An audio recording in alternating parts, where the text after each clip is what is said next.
Well, that's great. I mean, it's a part of the reason Caribbean art has been overlooked in some ways because the lack of attention from many of the centers, I would say.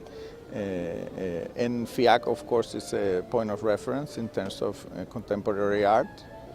So it's great, yeah, that we are discussing here. We're having some of the key artists also as part of the roundtable and some of the specialists. So that's really great.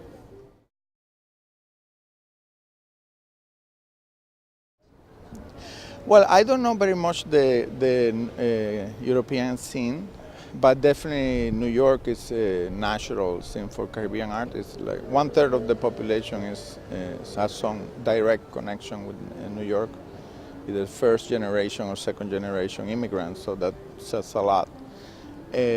But apart from that, there is a tradition of many institutions, especially working with immigrant communities in New York, that has some Caribbean connection, I would say, and that is the case for almost all the boroughs, all the different sections of the city. So it's really a wide city, a citywide situation in that case.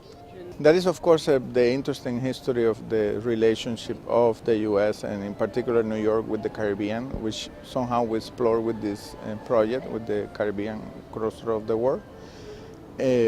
Like, for instance, 19th century, many of the revolutionaries that were fighting for independence in the Caribbean came to New York, and they were looking for support, and this was becoming the center, of revolutionary culture in the world. So it was definitely a very important port in that case.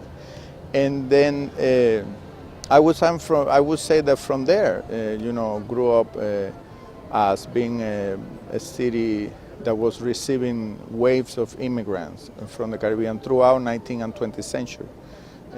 Although it's mostly Cuban and Puerto Rican stories, in part of the 19th century, in the 20th century, you will have many immigrants from Haiti, Dominican Republic, Jamaica, so it's really widespread at this point.